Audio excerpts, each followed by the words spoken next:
Yes.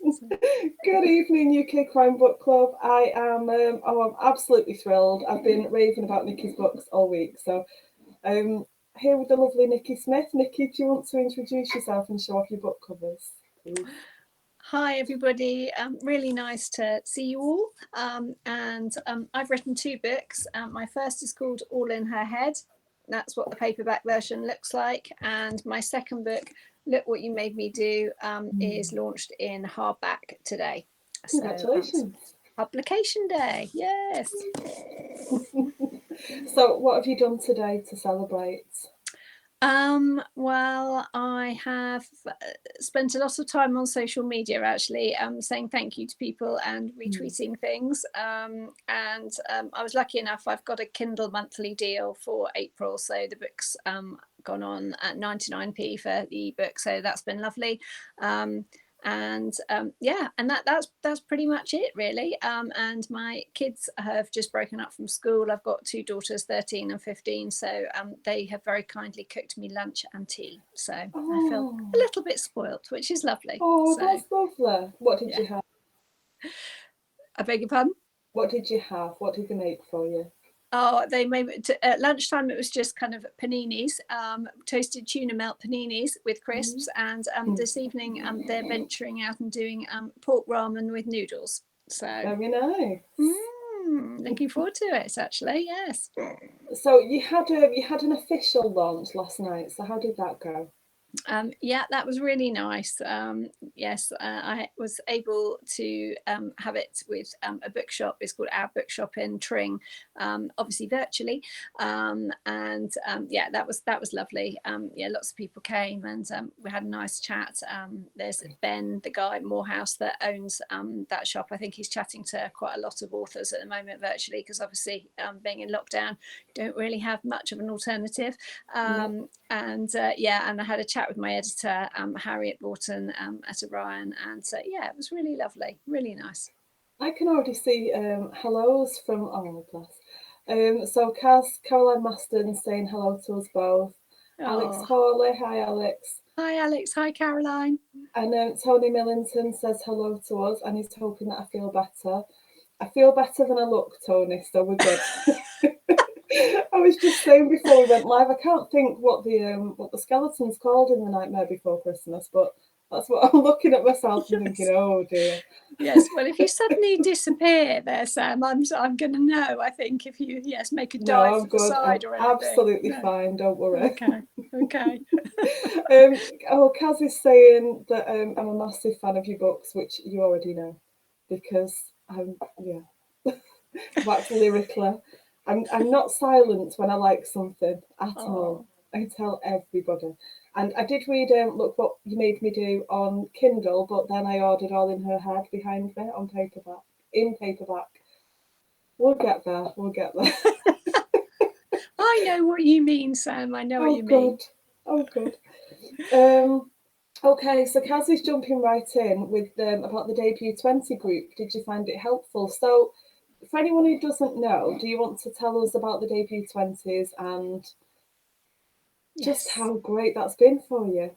Yes, it basically started at the very beginning of 2020, or just before actually, probably in about the kind of September, October before, when, but it kind of kicked off at the beginning of 2020 when I think there was a lot of debuts who suddenly started to realise that this virus was heading our way.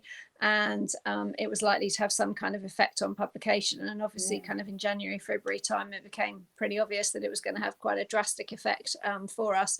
So it started out as a Facebook group, and we now have a Twitter account as well, which is like the @the_D20s authors, @the_D20 authors.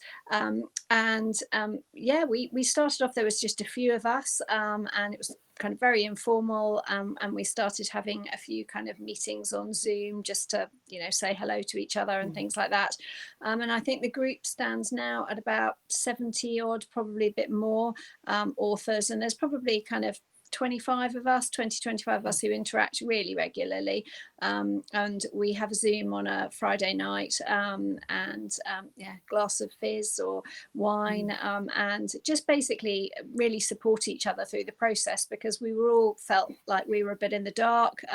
We all had events cancelled left, right and centre, obviously, as everybody had, but I think there's something about being a debut when you don't know what you're doing in the publishing industry at all, and something very special about having your first book coming out, and we just wanted to make it feel like still special, really. So yeah, they've been great. I haven't met any of them. I've met one of them in person, because she doesn't live too far away from me, but everybody else I haven't met in person, but I'm hoping to, maybe this year we'll get to Harrogate. So I will. I know. Me too. So if we do, fabulous. But otherwise it'll be a big party as soon as we're all allowed out. Absolutely. As soon as we're all not grounded. Yeah. It's funny, isn't it? Because Caroline Maston, we've become such good friends. She's my best mate, and we've never actually met. I We know, talk it's bizarre. over camera and messages. Some days I talk to her more than I talk to my husband, I'm sure. But yes. Well, I certainly talk to the D20s group more about publishing and writing and things than I do to my husband about it. Yes. And I think it's really nice. It's really nice when you find people like that have the same interest as you, and things. So yeah, it is lovely. So Alex Hawley has said, "It's Jack, by the way, but you don't look that bad." Thanks, Alex. I couldn't think for the life of me what Jack was called. It's Jack. I've been glancing at my phone just to see who the messages are from, because it doesn't always come up with names at the side. We get a lot of Facebook users. So Jason Kelly says, "Greetings." Jason's one of our admins. I know. I've seen lots of posts from Jason. Kaz wants to know, what are your plans for the after times, as she calls it? For the after times. That's brilliant. Oh goodness, I don't know. I daren't kind of at the moment. I think I've got to the point where I just don't really look that far ahead. I mean, Harrogate is probably as far ahead as I've kind of got my hopes up for anything to go to and do.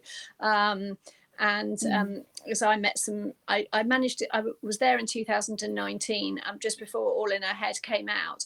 I was lucky enough to go. I didn't know anybody, but Orion were having a kind of proof party in their incident room, and I was there to kind of sign and give out some of my proofs. And I met so many other lovely writers and authors and readers and everybody really, and met a few people that I got on really well with. So Lauren North, who also writes psychological thrillers, and Zoe Lee, and Laura Pearson, who doesn't write psychological thrillers but is lovely anyway. And so we said that we'd get together and share a house in 2020, which obviously never happened. So we're just really hoping that that we can do that in July. But other than that, at the moment, everything is just kind of like, I'm just seeing what happens. It'll be lovely if I get to see my parents in April, because I haven't seen them for 6 months. They live in Devon, so they're quite a way away from me. So that would be really nice. But until we kind of know how things are going, I think it's just too early to plan anything. But yeah, obviously I'd love to be able to get into a bookshop and see my book in a bookshop. But yeah, we just have to wait and see. That's just one of the rites of passage, isn't it? Yes.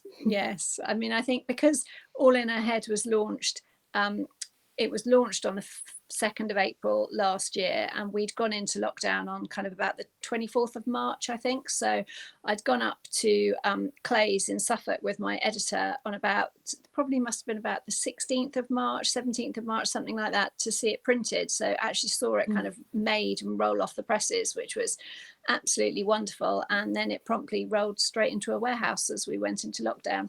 So I never got to see it, the hardback, in any of the shops. I saw pictures of it in shops, but I didn't actually myself physically get to see it. So it wasn't until the paperback came out that I got to go into a shop and kind of pick it up and hold it up and kind of look round at passers-by and I wrote that. So yeah, so it'd be really nice to see the hardback of Look What You Made Me Do in the shops, and hopefully, I mean, they're reopening on the 12th, fingers crossed. So yeah, we'll just have to see what happens. I'm desperately racking my brain because I read Lauren North's debut. The Perfect Betrayal. Thank you. I could Yes. not think what it was called, and I know it had Yes. a different title in America as well. That's right. I think it was But called The Perfect Son. Yeah. I think, yes. So I had like a convoluted idea of the two in my head, but neither were right. But that was a fantastic debut as well. Really All good. in her head. I mean, I need to write the actual reviews. I know I've told you how much I love them, but I need to actually physically write them. So great. Such great books, Nikki. Oh, thank you. So I read them back to front. You So did you were indeed. tweeting. So you tweeted about, and I'd glanced, but I thought, I've heard hype about this book and I really want to read it. So I didn't read the blurb and bought it, and it downloaded to my Kindle on, I pre-ordered it, so it downloaded on the day. And I have a rule that I never ever read, I don't pick anything up that's not in order that I need to read them for the book club. I looked at it and I read it in one go. And this is why I do not pick books up beforehand. So I absolutely flew through it, but I mean, you know how much I loved it. It's so, I don't even know where to begin with it. So I wanted to ask you about the time periods and why you chose them in both books, but I want to go into the characters. So we've got Joe and Caroline in Look What You Made Me Do, and we'll start with that one because yay, publication day.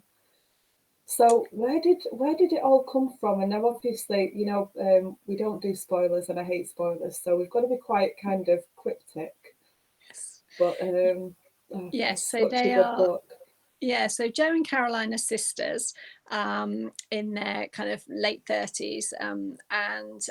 Well, Joe's a bit younger. She's kind of 36 and Caroline's kind of 40. And they live in a kind of town, fictional town in the kind of southeast of England. They've never had a great relationship whilst they've been growing up. They've always felt kind of jealous of each other, and one slightly on the outside. And Joe thinks that her mother Cynthia has always favoured her sister, and she hasn't actually lived near her sister for many years. She's only kind of moved back recently. And their father dies, and he leaves his entire inheritance to Joe. Suddenly it's kind of Caroline wants and needs what Joe has. So it's kind of what happens after that point in time.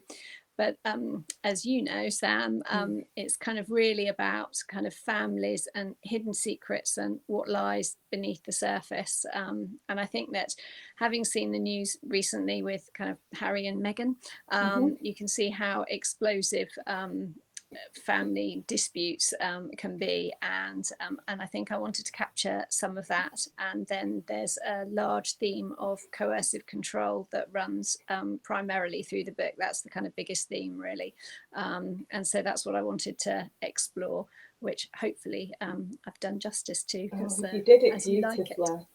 I mean, we've talked about this off camera, so I know I've been able to go into like a lot of detail about the book with you, about things that I thought were just spot on from different things. It's hard to talk about anything without giving things away. It is, yes. So I don't But know how you do that as an author, how you talk about it without spoiling it. Yes, I think that's one of the hardest things, and I think particularly now you've read All in Her Head, you'll see that it's even worse for that one, because there's just such a big twist in it that if you talk about it, almost always gives it away. Yeah.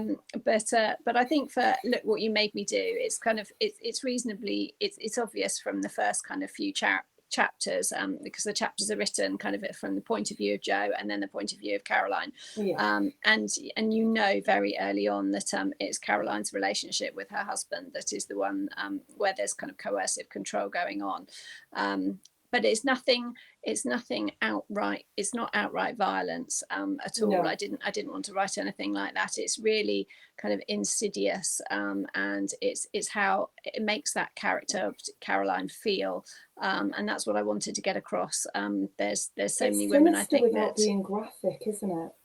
Yes, and I think sometimes it can be more disturbing when you leave it to the reader's imagination, just suggesting enough so that they know kind of where you're going, but you don't have to kind of talk about it in kind of not the kind of physical violence side of things. So it's just little incidents that happen all the way through the book that that hopefully make people kind of very dislike her husband quite a lot. So that's the understatement of the month.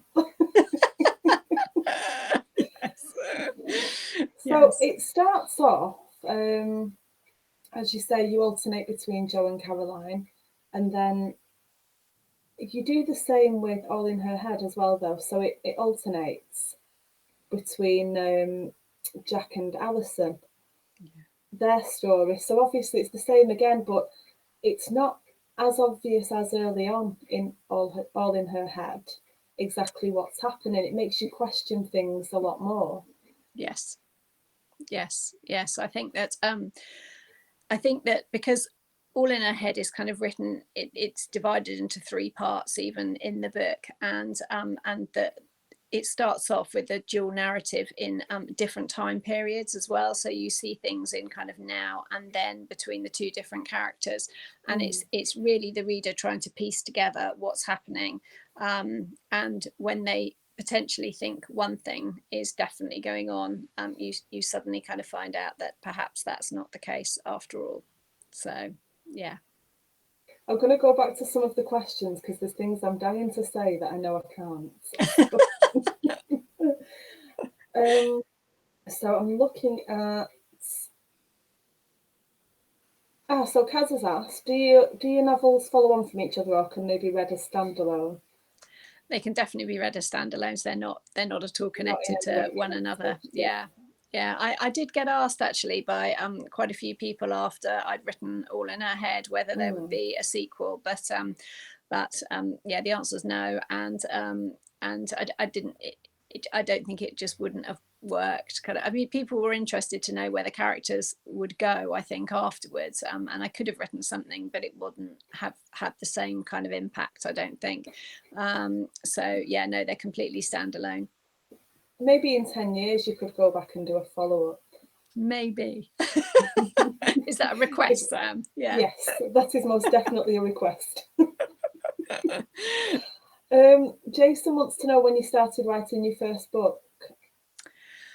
I started writing, I physically started writing it actually on a creative writing course back in 2018. I had I'd wanted to write a book for forever, really. I've always wanted to be a writer. I did write something after I left university. I did an English degree at university, and I wrote a book. It was rubbish. It's somewhere in a bottom drawer somewhere. It's awful, but I think that because awful, or is it awful? No, I think it's awful, and I haven't gone back and had a look. I think it really is probably really awful. And I didn't get an agent. I think I did get some agent interest, but I didn't kind of get an agent, and it never went anywhere. And at that point, I didn't know anyone in publishing. I didn't know any other authors, and I just thought this is something that it's not for me. I can't do this. So I just didn't really realise that, perhaps it would have been a good idea to have a bit more resilience and to keep going. So I left it, and I had a career completely in finance, kind of completely away from kind of creative writing. I still wrote stuff for me, but nothing that I showed anybody. And then very many years later, I was contacted by somebody who I used to go to school with, actually, and she contacted me on Facebook and asked how I was and everything, and said, had I ever done anything with my writing, because she still remembered the stories that I used to read out in school, which was 30 odd years before. So and it really made me think about it, and I had a bit of a now or never moment, and just thought, if I'm going to do this, I really want to do this. So my husband very kindly bought me a Curtis Brown run these online courses. I was still working full time, so I couldn't kind of go to their offices or anything.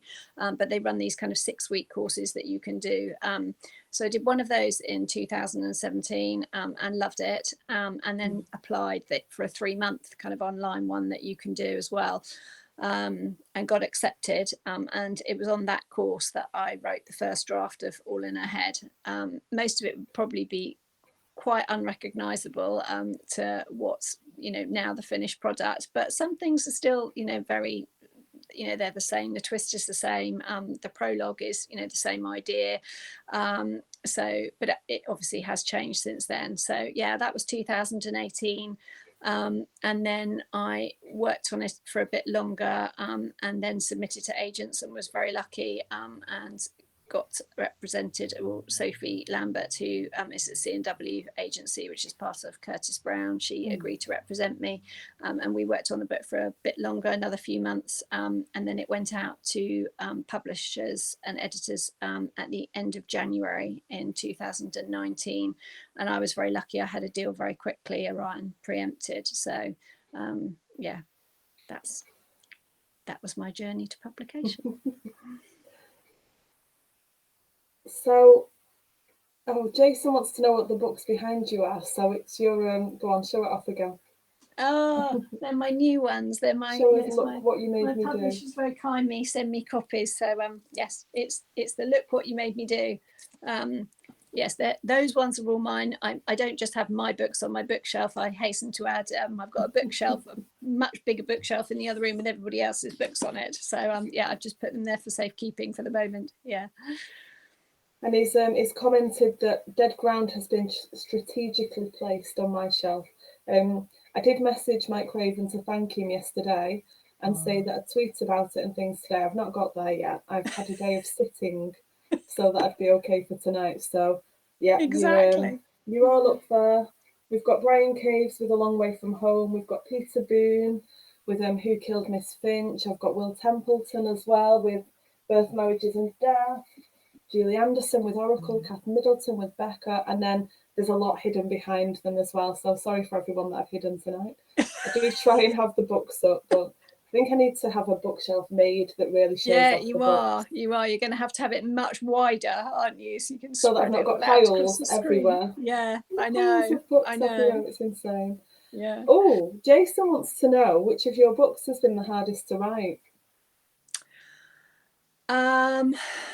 I think Look What You Made Me Do, because when you're writing your debut, you're not under any pressure, because you kind of don't believe that you're ever going to get a deal at the end of it. Really, you've got to write it just because you love it, and you've got all the time in the world. So I think that does take a certain amount of pressure off. Because I had a 2-book deal with Orion, I had to write Look What You Made Me Do in a much more finite time period, and then obviously we went into lockdown, and I had kids at home, so having to homeschool or supervise homeschooling. They can kind of supervise themselves, but I was supervising homeschooling, and just kind of that many people in the house again.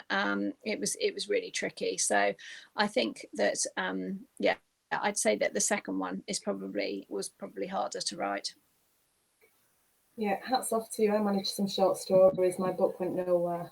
I don't know how you managed a book as well as homeschooling, as well as everything, all the craziness. I know, so difficult. Yeah. It's I mean, I'm lucky, I think, though, because I've got, my kids are a little bit older, and so they don't require me to sit down next to them and at least keep them kind of going. There's just, I don't know how people with younger ones do it. I know one of my daughter's teachers, she was kind of teaching my daughter history on a screen, and she had like her 4-year-old and 2-year-old, on her lap at the same time. I mean, it was just, wow. It's been so tricky. Yeah. That is impressive. Well, you know, Sam, I mean, you do that kind of thing, don't you? So yeah, that's why I'm grey and Paula. Yeah. Oh, Kaz has said that I'm her bestie too. When we can travel, we'll meet up. We absolutely will. Oh.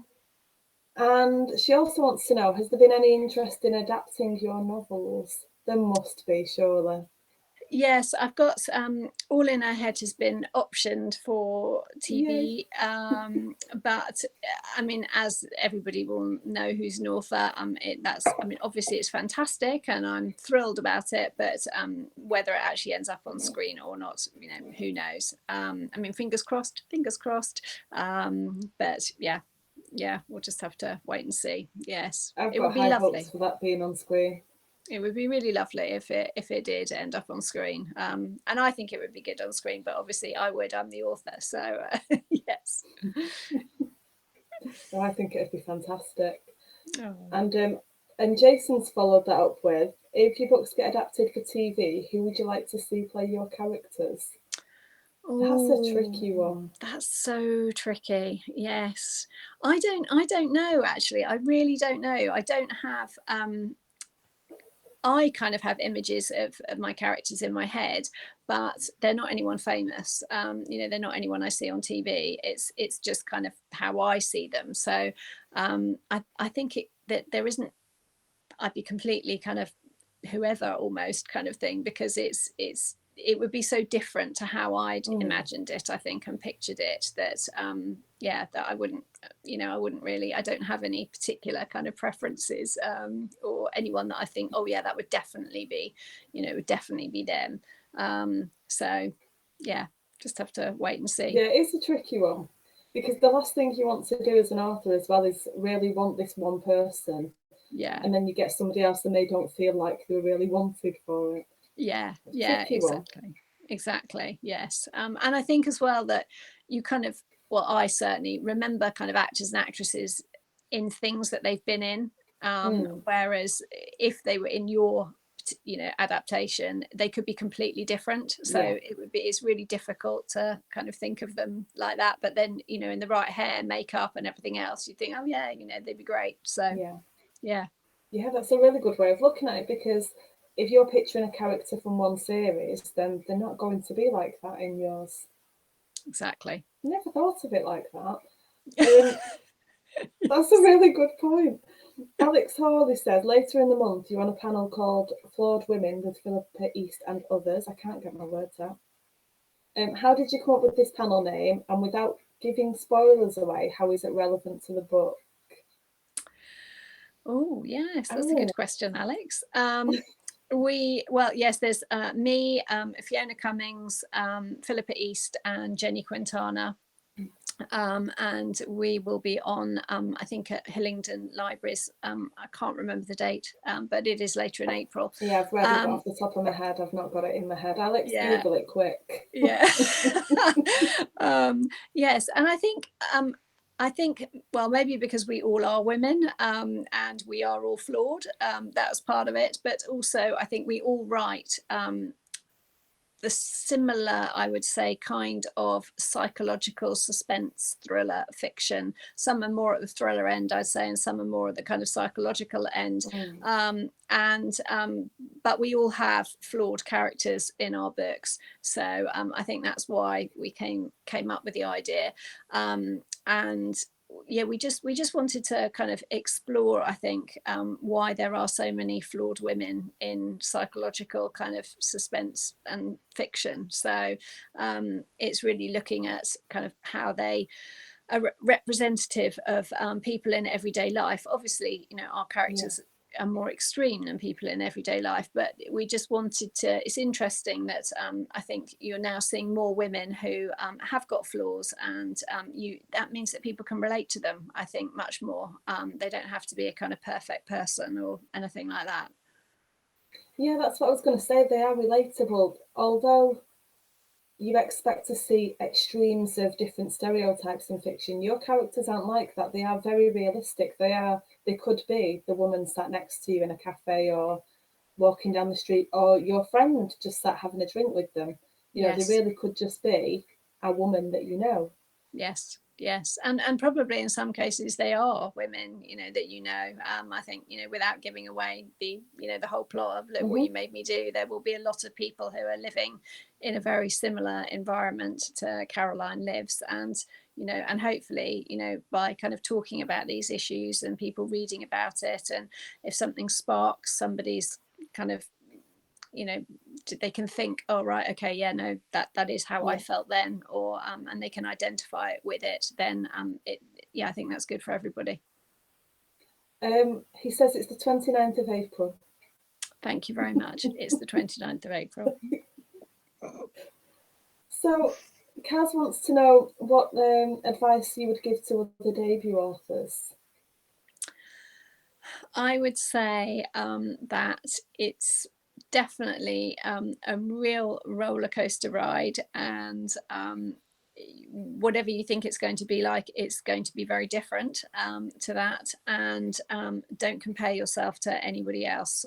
It's your journey, and I think that if you start kind of comparing yourself to other authors, that's the way madness lies, and you just have to do what you can do, and kind of go for it, really. And I think definitely my other piece of advice would be interact with the writing community. I've been really fortunate with other authors, particularly the crime community. I guess that's because it's the genre that I write in, and they've been really generous with their time and their support, and kind of reading my book, and blurbing for me, which I'm really, really grateful for. So I would say interact as much as you can. David Gilchrist says hi all, and Jason, so hi David.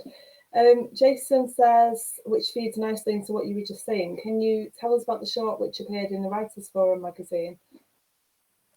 Can I tell a short story in Writers Forum? From ages and ages ago, is that? Yes, goodness me. I did have a short story in Writers Forum magazine, and I can't even remember how long ago it was. And I think it was pile of them at the side, isn't it? somewhere in there. Yes, it was when I'd started. I'd been at kind of Curtis Brown, and I was obviously, one of the things that you get told to do as a debut writer is kind of put yourself out there and try entering a few kind of competitions so that you can learn from it. And I wrote a story called Drowning, and it won that particular month's story competition, and I was flabbergasted, actually, and it was lovely. It really gave Nikki Smith, then?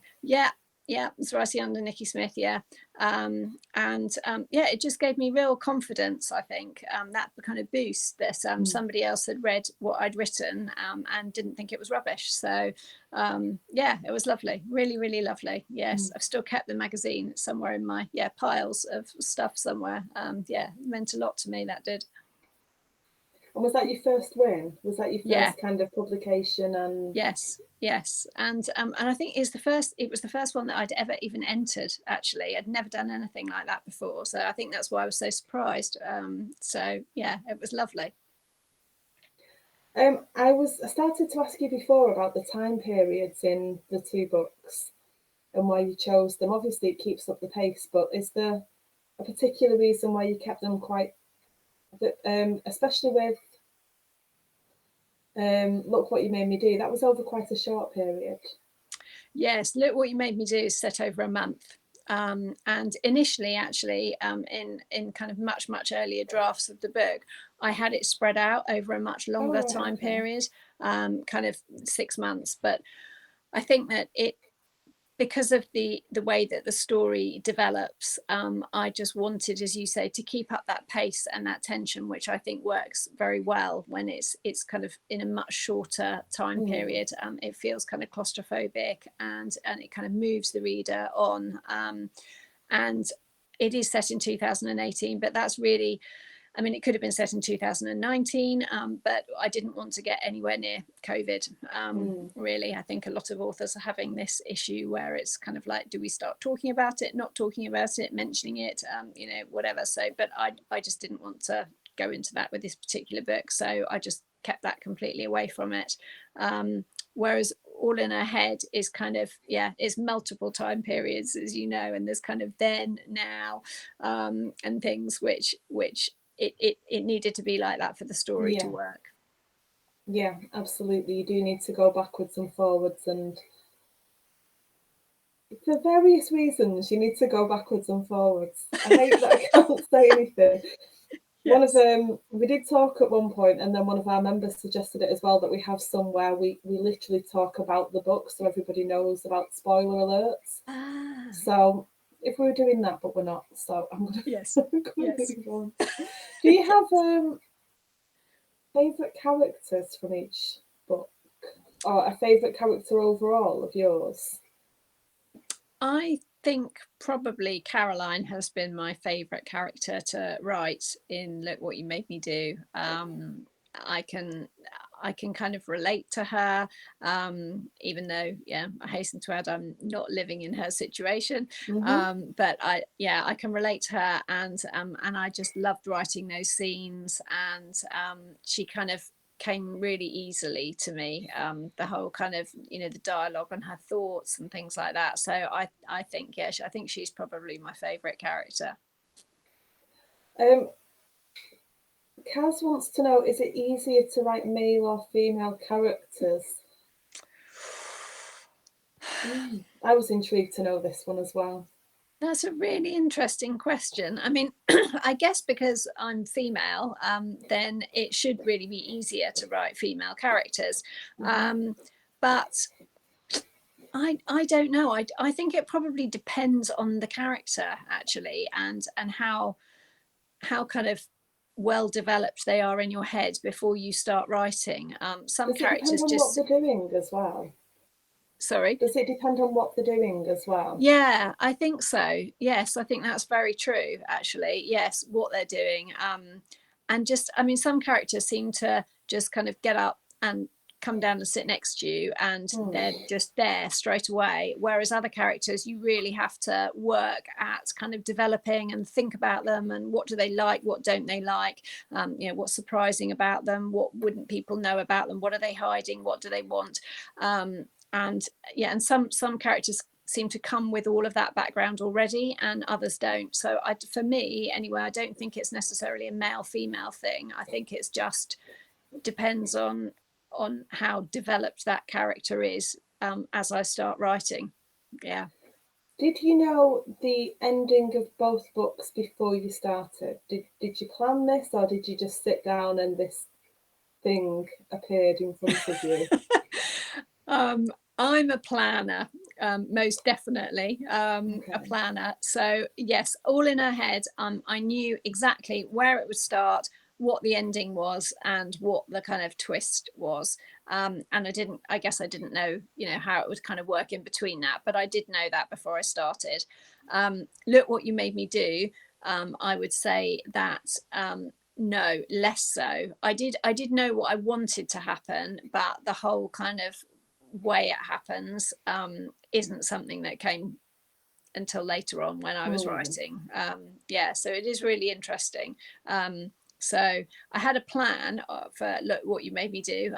I've got a spreadsheet, and I kind of write out my chapters, and not in any detail particularly, but just kind of a sentence with each chapter so that I know kind of where I'm going. So I knew kind of what would happen, but not the actual how it would happen and things until I got there. And then I think something must have just come to me and thought, okay, I'm gonna do it like that. So at what point did you decide to start each book with a prologue? Now, I absolutely love books starting with a prologue. I love to find where it's going to actually turn up in the story.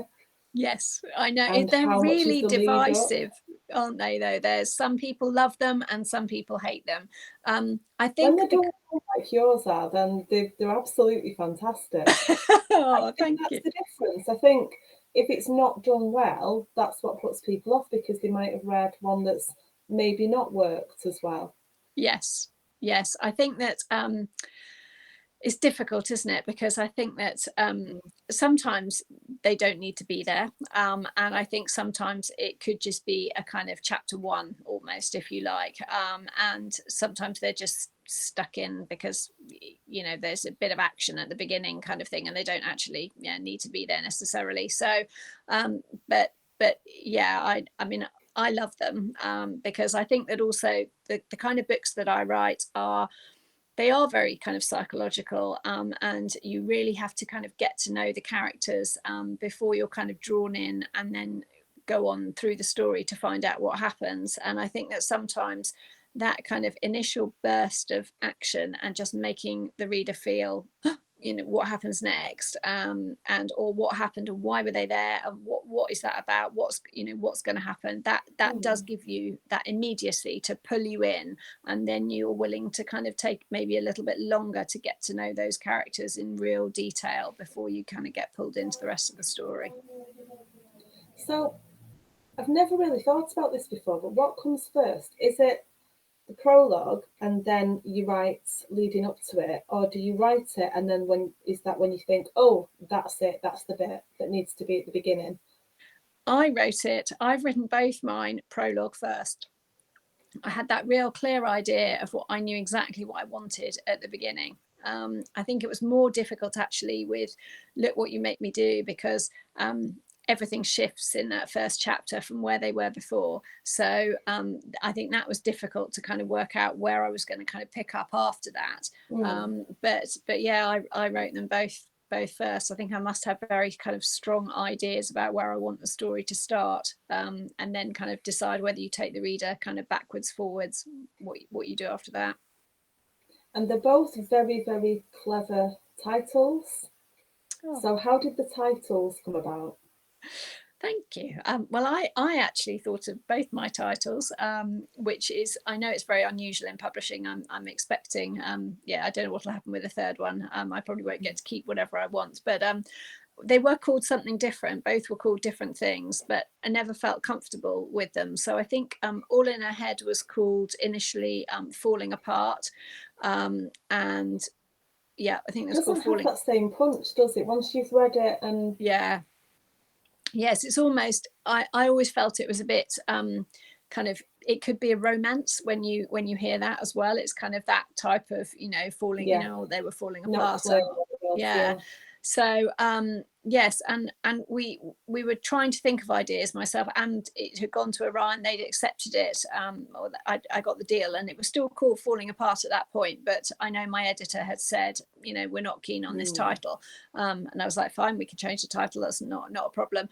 And we actually went out for lunch. It was the first time I'd met the kind of team at Orion, and it was coming home on the tube in London that it just suddenly came to me, and I thought, what about that? And then my agent loved it and my editor loved it, so we went with that. And for Look What You Made Me Do, it's actually a line that one of the characters says in the book. So and I thought it just summed up really well everything that's going on in the book, not necessarily just for that character. So that's where that one came from. But I didn't realize that it's actually a Taylor Swift song as well. I think I'm a bit old for Taylor Swift. I like Taylor Swift. I love Taylor Swift. But yes, but I didn't know it was until my teenager said, "You do know that's a Taylor Swift song, don't you?" And I was like, "Oh, is it? I didn't know that." So I wasn't sure what my editor would think about that, but yeah, they thought it was fine. So I think it's a stroke of genius to use a song that will be found in crossover on tweets and everything else. Yes, it probably does actually work really well, doesn't it? Yes, I've had a lot of, I know on Instagram there's a lot of comments where people have said, I've been playing Taylor's album to this and things. So yeah, I'm like, good, okay. Whatever works, whatever keeps you buying. Whatever works, exactly. Yeah, whatever works. Alex has said, given that you both know I use audiobook, I'd like to ask Nikki what character's voice was first in her head and what was the hardest bit to write. Say that again, Sam. What? Alex said, given that you both know I use audiobook, I'd like to ask Nikki what character's voice was first in her head and what was the hardest bit to write. Oh, Can you even say without it's probably quite tricky. Yes. mm, I mean, I would say in terms of the character that was hardest to write in All in Her Head, I would say Jack. I think I okay. always had Alison's kind of voice and character.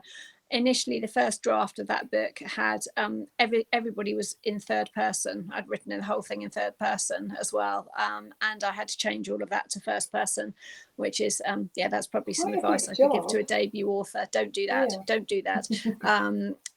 But I'm really pleased I did. It works just so much better. You need to be able to see that story from each character's perspective completely and be inside their head. So so that's what I would definitely say. Jack was the trickier one, I think, to write. Because I just had to. I think it's difficult without giving away, It but really is, yes, yeah. he's got to appear maybe to be a certain kind of person when perhaps he isn't. So yes. I can almost hear the end of the sentences that you're starting and not finishing. Yes. Yes. Can you give us any clues about book 3 yet? It's being written as we speak, and hopefully I will be able to give it to my agent quite soon to have a look at. I think it's another psychological suspense thriller, and I'd say it's probably darker, if anything, than the two I've currently written. But I think I can't say anything else until my agent's seen it. And fair enough, because agent first, absolutely fair enough. Leslie Lloyd, one of our lovely members, Leslie says hello. Kaz said, people using song lyrics or titles for books make me want to pick them up, so good plan. One of my favourite authors used Bad Religion quotes in a song title, and it's what hooked me in. So you're going to have to give us more details on that, Kaz. I've no clue which book you mean. That's brilliant, though. Yeah, great. What subjects or topics wouldn't you write about is one of the questions. I think that's Jay as well. Goodness. I don't necessarily think anything is. I don't think I have anything in my head that I think, I absolutely wouldn't write about that.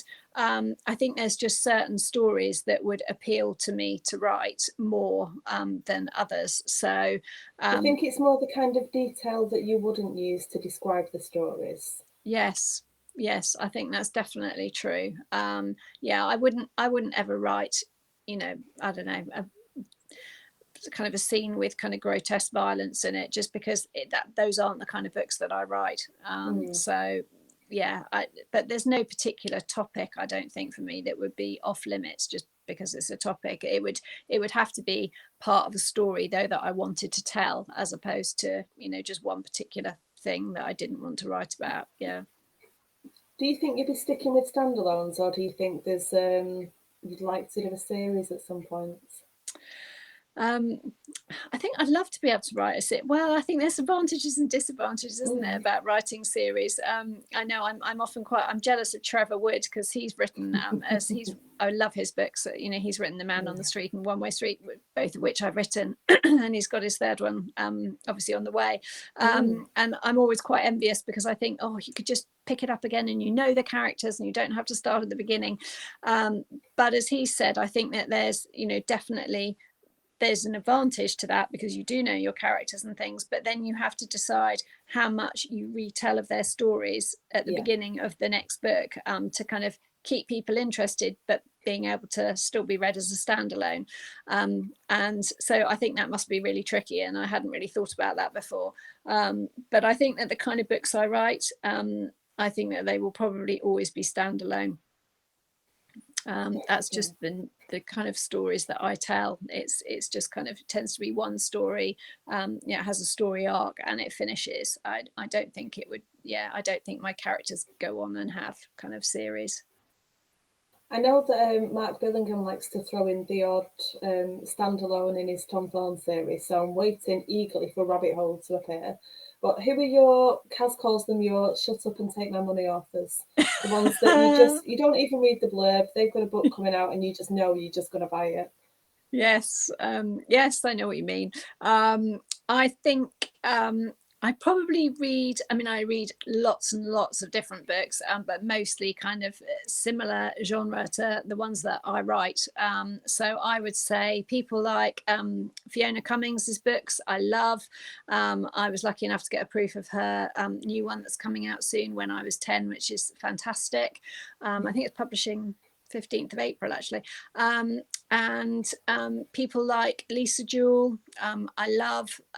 Louise Candlish, I love all of hers.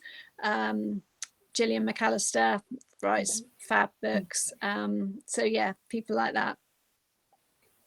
So lots to keep you busy with all of the. There's so many books to look forward to coming out as well. There are, yes. But yeah, yes. you're on my shut up and take my money list. Oh. Absolutely, and you need to write faster. You need to stop talking to the likes of me and be writing. Oh, thank you. So, thank you. We've only got just over 5 minutes left. Goodness. Which is, we've just flown through this hour. What authors have been an influence on your writing was one that I missed from Jay before. I think, I think the ones that I've mentioned, and also, I used to read a lot of Stephen King when I was much younger. And although I don't write horror, I love his books. And so, yeah, I think he's probably quite an influence on, the way that I write. I think his characters, the way he constructs his characters, are fabulous. Really, it's just, yeah, I definitely read anything that he writes. And then I think people like kind of Claire McIntosh I really admire as well, because I loved, obviously, I Let You Go, but she's written, in different genres as well, which is, something I think that's really nice to see. I'm really looking forward to her new one that's coming out quite soon. Yeah. I did a short writing course with Claire. It was very short. It was like an hour and a half course. And yeah, she's got so much in her head.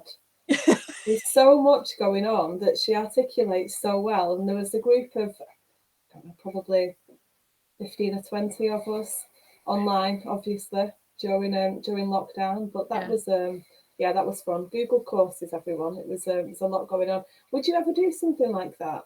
An hour's course where you offer people advice on different areas of writing?